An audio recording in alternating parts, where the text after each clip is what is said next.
এখানে কেন এসেছো? শর্টকাটে। আমার ভাইপো সুনীলের সাথে তোমার বড় বোনের বিয়ের প্রস্তাব নিয়ে। মুখ সামলে কথা বলো জনার্দন। টাকা দিয়ে বাড়ি গাড়ি কেনা যায়, কিন্তু নিজের ইজ্জত কেনা যায় না। যতই পয়সা করে ওপরে ওঠো, তোমার নামটা কিন্তু পুলিশ রেকর্ডে আছে। তুমি একটা চোর। আমি চোর নই।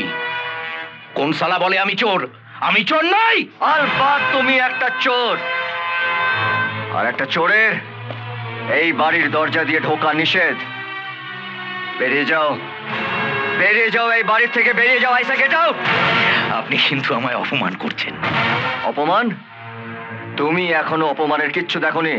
এই মুহূর্তে যদি তুমি এই বাড়ি থেকে না বেরিয়ে যাও, তাহলে এমন মার মারবো, না পাসপোর্ট না টিকিট, সোজা ওপরে।